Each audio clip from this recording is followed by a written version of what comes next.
ভক্তমণ্ডলী ভক্তিমতী মায়েরা, যে শ্লোকটি প্রথম বললাম এর ব্যাখ্যাটা শুনেনি, কথা বলবেন না।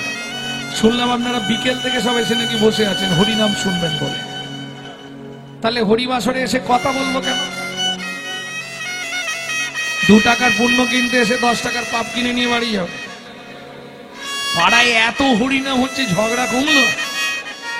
তাহলে যত দিন যাচ্ছে খালি বাড়ছে, হিংসা বাড়ছে কেন? খুব মন দিয়ে কথাগুলো শোনো।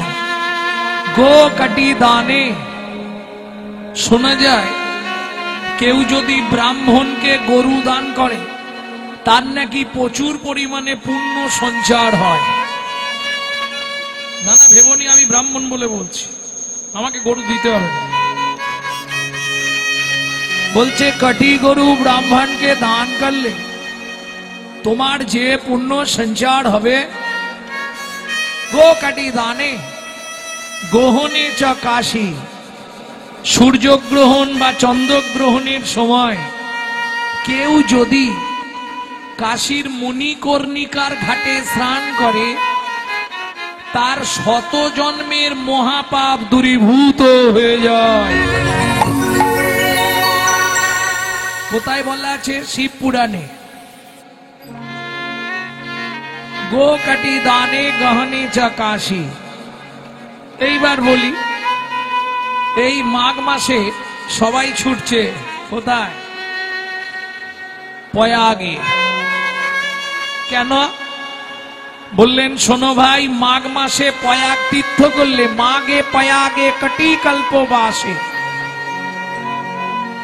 মাঘ মাসে তাতে আবার এই যে যোগ পড়েছে 144 বছর পর, কেউ যাচ্ছে আসছে, কেউ গিয়ে আর ফিরছে না, হরিবোল হয়ে যাচ্ছে। মাঘ মাসে প্রয়াগ তীর্থ করলে প্রচুর প্রচুর পূর্ণ সঞ্চয় হয়।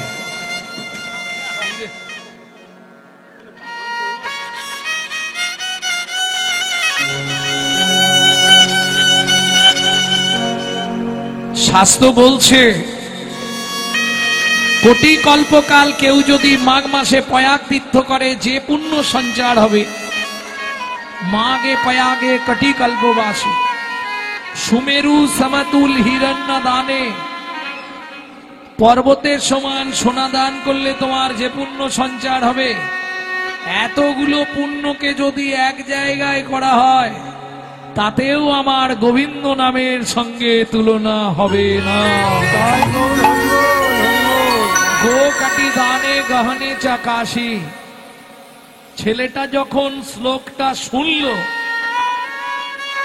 মনে মনে ভাবল তাহলে কাশীর মণিকর্ণিকার ঘাটে গ্রহণের দিনে আমাকে স্নান করতে হবে। ভালো কথা, কি করে করব? গ্রহণের দিন চলে গেলেই হয়ে যাবে?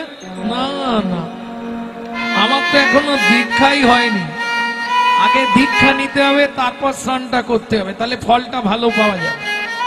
যেমন দেখবেন দীক্ষা না নিয়ে আপনি যদি ঠাকুরের কোনো কাজ করেন ওটা শুভ নয়। কেন? আপনার দেহ তো প্রবৃত্ত নয়। কেন প্রবৃত্ত নয়?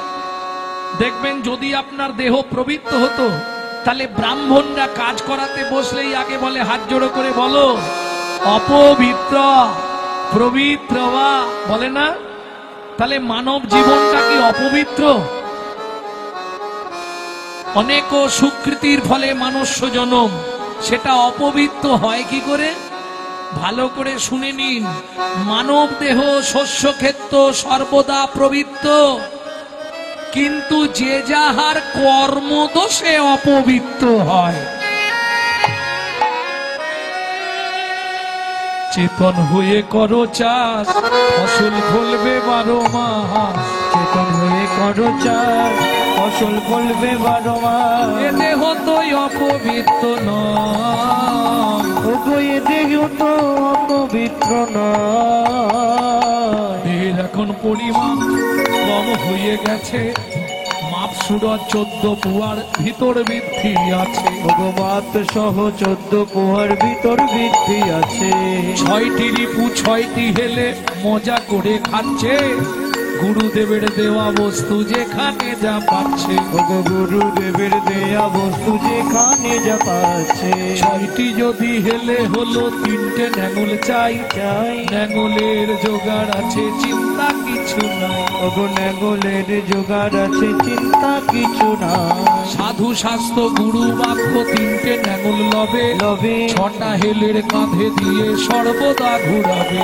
ওগো ছটা হেলের কাঁধে দিয়ে সর্বদা ঘুরাবে। অন্যদিকে যায় যদি মারবে ধর্মের ছড়ি। এই বলবো এই কটাকে তুলে দিতে পাঁচ মূর্তিকে।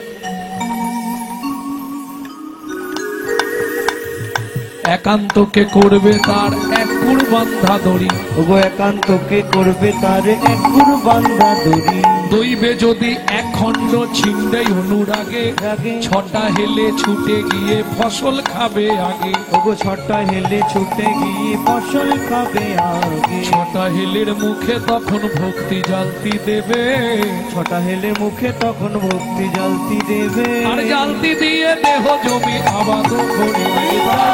দেহ জমি আবাদ করিবে, ওগো জ্বালতি দিয়ে দেহ জমি আবাদ করিবে। তাহলে বুঝে নেওয়া গেল কার কাছে দীক্ষা নেব, যে জীবনে প্রতিশ্রুতিবদ্ধ কোনোদিন কাউকে দীক্ষা দেয়নি, রামানন্দ স্বামী। ও মায়েরা, ছেলেটা গিয়ে খবর নিয়ে এসছে রামানন্দ স্বামী প্রত্যেক দিন ভোরবেলা মণিকর্ণিকার ঘাটে স্নান করতে আসে। তা উনি তো সরাসরি গিয়ে বললে তো দেবে না, তবু একবার দেখি বলে। ও বাবাজি, কে? আমি এক অধম, আমি আপনার কাছে শিষ্যত্ব পেতে চাই, আমি দীক্ষা নিতে চাই। রামানন্দ স্বামী বললেন, আমার প্রতিজ্ঞা আমি জীবনে কোনো শিষ্য করব না। ছোট্ট ছেলেটা ওই মণিকর্ণিকার ঘাটে দাঁড়িয়ে মণিকর্ণিকার জল হাতে নিয়ে বলে উঠল, তাহলে শুনুন, আমিও প্রতিজ্ঞা করলাম মাত্র 7 দিনের মধ্যে আপনার কাছ থেকেই আমি দীক্ষা নেব।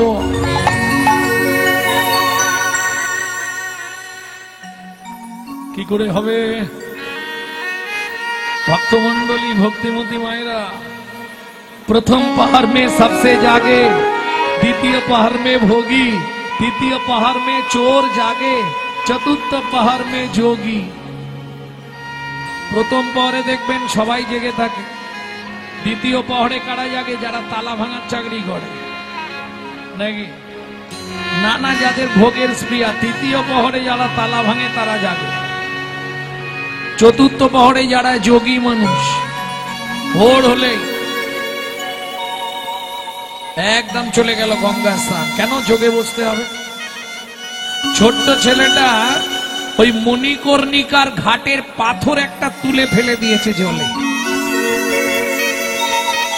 ভাবুন, পাথরটা তুলে ফেলে দিয়ে ওই ঘাটের পাথরের মতো শুয়ে আছে, আবার উপর হয়ে নয়, চিত হয়েই শুয়েছে। ভোরবেলা একবারে অন্ধকার, রামানন্দ স্বামী আসছে।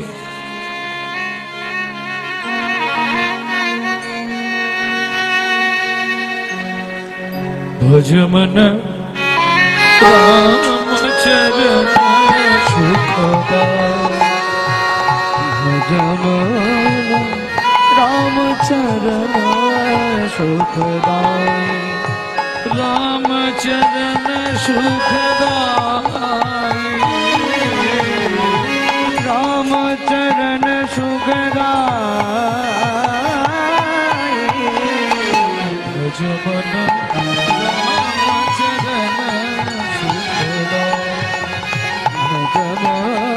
रामचरण सुखदाय।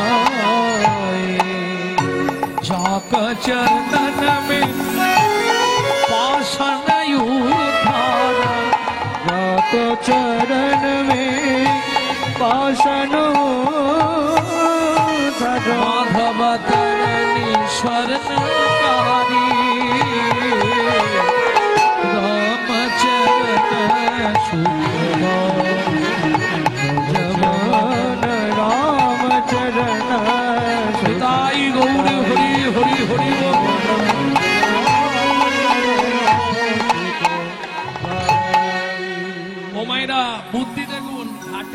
পাথরটা সরিয়ে জলে ফেলে দিয়ে ওই ধাপটায় শুয়ে আছে।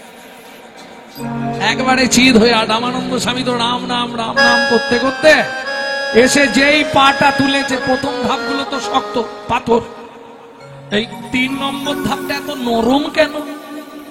যেই পা দিয়েছে ভয় পেয়ে গেছে। তাহলে কি কেউ শুয়ে টুয়ে আছে নাকি? আর যেই ভয়টা লেগেছে অমনি 3 বার বলে দিয়েছে, রাম কহো রাম কহো রাম কহো। ভয় পেয়ে রামানন্দ স্বামী জলে নেমেছে। জলে নেমে ডুব দিয়ে ভগবানের উদ্দেশ্যে প্রণাম জানাচ্ছে। আর এদিকে ওই ছেলেটা ঘাটের ওপর দাঁড়িয়ে নাচতে শুরু করেছে। নাচছে আর কি বলছে জানো? আমার দীক্ষা নেওয়া হয়ে গেল, আমার দীক্ষা নেওয়া হয়ে গেল, তুমি স্পর্শ করে নাম দিলে দীক্ষা নেওয়া হয়ে গেল, তুমি স্পর্শ করে নাম দিলে দীক্ষা নেওয়া হয়ে গেল। রামে কহ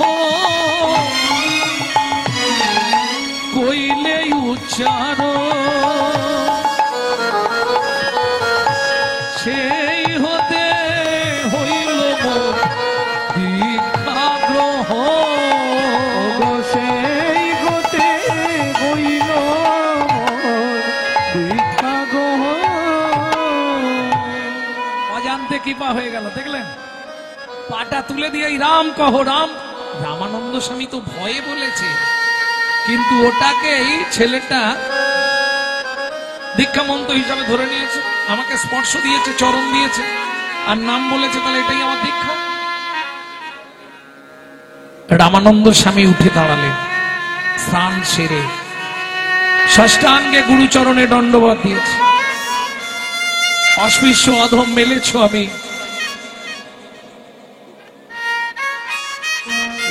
আমায় আপনি কৃপা করলেন। কি কৃপা করলাম?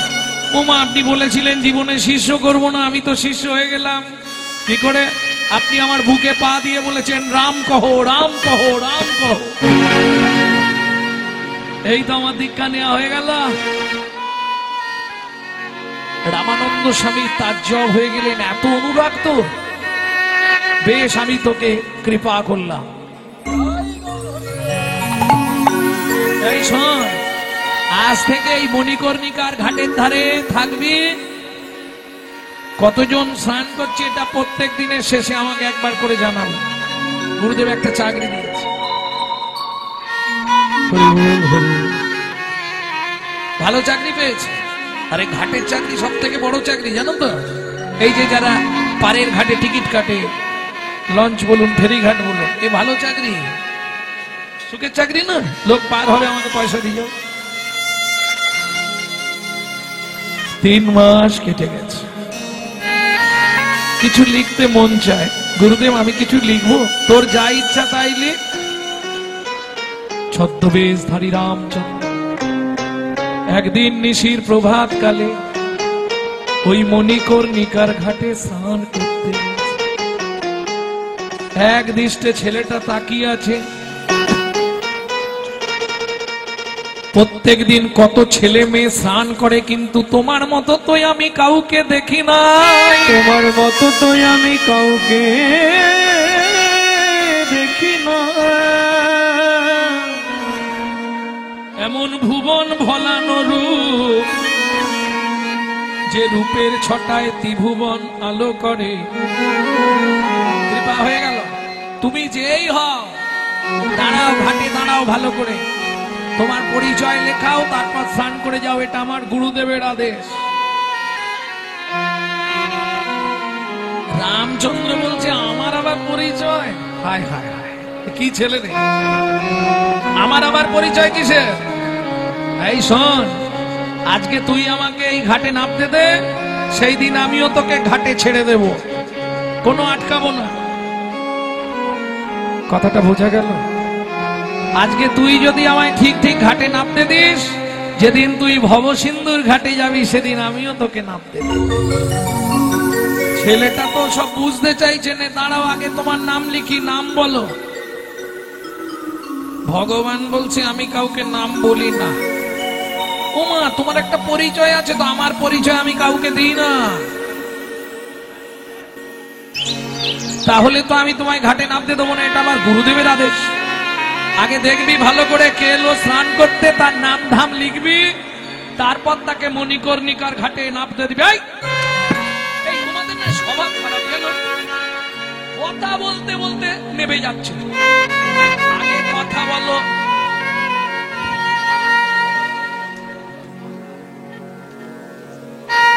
আগে কথা বলো। শোনা যাচ্ছে? শোনা যাচ্ছে না? এই ওদিকে শোনা যাচ্ছে না বলছি, আমি ভুলেছিলাম। সাউন্ডগুলো বাইরে বাড়িয়ে দাও। এই তোমাদের না স্বভাবটাই খারাপ, কথা বলতে বলতে হুট করে ঘাটে নেমে যাচ্ছ। তোমাকে বললাম না আগে তোমার ঠিকানা লেখাও, নাম লেখাও, ধাম লেখাও, তারপর তো নামবে। ও মা, কথা বলতে না বলতে অমনি। এই জন্য এদের না কোনো কিছুতে ভালো লাগে।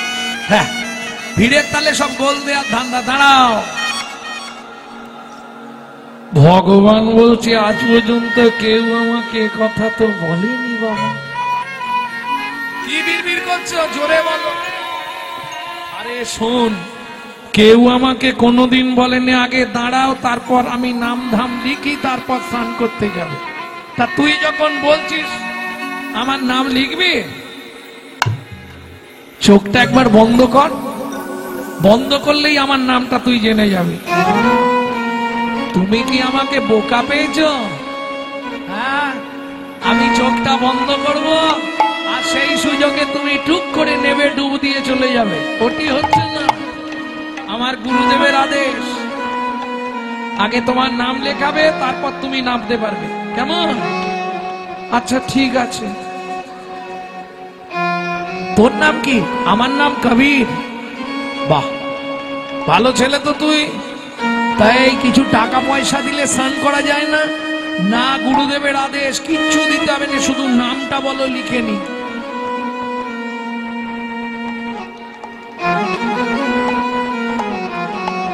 মৃদু হেসে ভগবান বলে ওইটাই তো আমার জানা নেই। এ কি রে বাবা, তোমার নিজের নামটা বলো। আরে হ্যাঁ, সেটাই তো আমি জানিনি।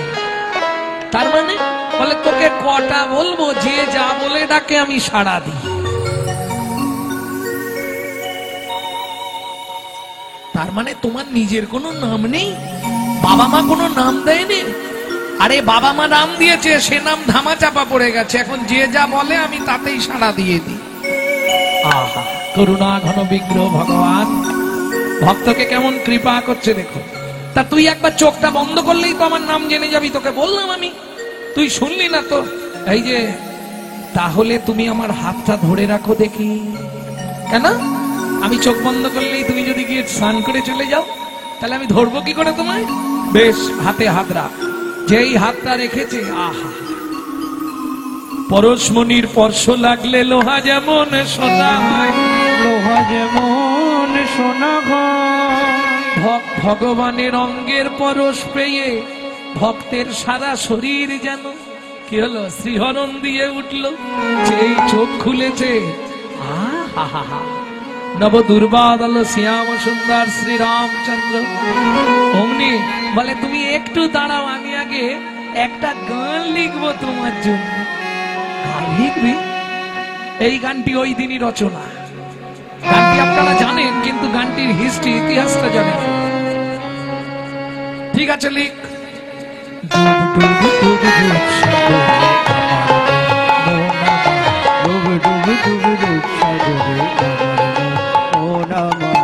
তলাতল পাতাল খুঁজে, তলাতল পাতাল খুঁজে, তলাতল পাতাল খুঁজে, তলাতল পাতাল খুঁজে, পাবিরে বিমরত ধন ডুব ডুব ডুব সাগর। ডুব ডুব ডুব রূপ সাগরে আমার মন, ডুব ডুব ডুব রূপ সাগরে আমার মন। খুঁজ খুঁজ খুঁজ খুঁজলে পাবি হৃদয় মাঝে বৃন্দাবন। খুঁজ খুঁজ খুঁজলে পাবি হৃদয় মাঝে বৃন্দাবন। ধিক ধিক ধিক ধ্যানের বাতি, ধিক ধিক ধিক জ্ঞানের বাতি, দিক দিক দিক জ্ঞানের বাতি, জ্বলছে হৃদয়ে অনুক্ষণ। ডুব ডুব রূপ সাগরে ডুবে ডুবে ডুবে রূপ সাগরে আমার মন, মন আমার ডুবে ডুবে ডুবে রূপ সাগরে আমার মন। যখন দুটো কলি লিখে ভাবছে, ভগবান বলছে কি রে আর লিখবি না, আর পাচ্ছি না, পরেরটা আমি বলে দিচ্ছি লিখে নে। ড্যাং ড্যাং ড্যাং ড্যাং ডিঙা চালায় আমার সে কুঞ্জা। ড্যাং ড্যাং ড্যাং ড্যাং দিলাম চালাই আবার সে কোন যায়। এই যে হেঁটে চলে বেড়াচ্ছি, কে চালাচ্ছে? ড্যাং ড্যাং ড্যাং ড্যাং ডিঙা চালায় আমার সে কুঞ্জা। কবির বলে ভজ ভজ ভজ, কবির বলে ভজে ভজে ভজ, কবির বলে ভজ ভজ ভজ, কবির বলে ভজে ভজে ভজ, ভজ রে গুরুর শ্রী চরণ। ডুব ডুব রূপ সাগরে ডুবে ডুবে ডুবে রূপ নিতাই সাগরে গৌর হরি হরি হরি বল। ডুবে ডুবে ডুবে রূপ সাগরে আমার মন। প্রেম সে বলো চৈতন্য মহাপ্রভু কি। তাহলে ধন্য ধন্য কলিযুগ। কবার ধন্য দিয়েছি? দুবার। দুটোর তো মানে আছে। প্রথম ধন্য কাদের? কলির জীব ধন্য। দ্বিতীয় ধন্য কলির যুগ ধন্য। কেন? যে যুগে আমার শ্রীকৃষ্ণ চৈতন্য অবতীর্ণ। বলে কিরকম বুঝলাম না? বুঝলে না? তাহলে 4 লাইন আবার গাই। হরিত্রিকাল সত্য নাম মাহাত্ম ছিল গুপ্ত চিরকাল। ত্রিকাল সত্য নাম মাহাত্ম ছিল সত্য চিরকাল। নদিয়ায় এসে গৌরব এসে প্রচারিল শচীর দুলাল। নদিয়ায় এসে গৌরব এসে প্রচারিল শচীর দুলাল। ধ্যানের তত্ত্ব, জ্ঞানের তত্ত্ব, কর্মের তত্ত্ব এক করি। ধ্যানের তত্ত্ব, সত্যের ধ্যান, ধ্যানের তত্ত্ব, জ্ঞানের তত্ত্ব, কর্মের তত্ত্ব এক করি। 3 তত্ত্ব সমন্বয়ে হরি নাম আনিল আমার গৌর হরি। নিতাই গৌর। তাহলে কেন ধন্য বুঝে নিলে? ধন্য ধন্য কলিযুগ। দুবার ধন্য দিলাম, জীব ধন্য আর যুগ ধন্য। কেন জীব ধন্য? কলিযুগে মনুষ্য জন্ম হইল যাহার, জন্ম সার্থক করো করি পর উপকার। এইবার হাত তুলুন, কে পরের উপকার করে? সবাই করে, সবাই করে। সত্যি? তাহলে আমি একটু বলবো, আমরা নিজেরটা ভাই আগে বুঝি, কেবল পরের ছিদ্র খুঁজি। নিজেরটা ভাই আগে বুঝি, কেবল পরের চিত্র খুঁজি। হিংসা নিন্দা উলুর বেড়া, পর চর্চার বাঁধন ঘেরা। হিংসা নিন্দা উলুর বেড়া, পর চর্চার বাঁধন ঘেরা। একটা জমির 9টি ফেরা, একটা জমির 9টি ফেরা। জমির বাড়লো ভাবনা দিনে দিনে, গুরু বিনা চাষ হবে না তোর হৃদয় জমিনে। বুঝে নেওয়া গেল? কি গো, মন ভালো নয় তীর্থ করে আর মিচামিচি খেটে বলে, তাই না? মন ঠিক না হলে আমার মনে হয় দান ধ্যান পূজা পার্বণ তীর্থ যাই করবেন সব মাটি, নাকি? মন যদি ঠিক না হয়, সাধন ভজন করার আগে মনটাকে তুই কর না খাঁটি। পূজা পার্বণ যা করবি তুই, সবই যে তোর হবে মাটি। সাধন ভজন করার আগে মনটাকে তুই কর না খাঁটি। পূজা পার্বণ যা করি তুই, সবই যে তোর হবে মাটি। সাধন ভজন করার আগে।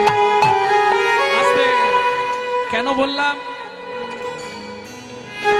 ইচ্ছা আছে কিন্তু ওই মনের মধ্যে খিচখিচা নিয়েছে, লাভ হবে কি? 100 টাকা চাঁদা দেওয়ার ইচ্ছা হচ্ছে, আবার দেওয়ার সময় ভাবছি না অনেকটা বেশি দেওয়া হয়ে যাচ্ছে, ওদের তো অনেক চাঁদা হচ্ছে, ওটা 50 দিন। আবার পাশে যদি বউ থাকে বলে 50 ওটা 30 করে দাও। তুই লাভ কি? মন ভালো নয় তীর্থ করে মিচামিচি খেটে মরে।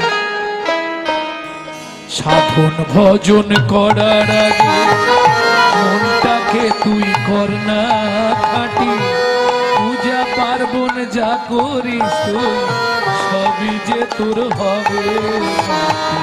সাধন ভজন করার আগে মনটাকে তুই কর না খাটি, পূজা পার্বণ যা করিস তুই সবই যে তোর হবে মাটি।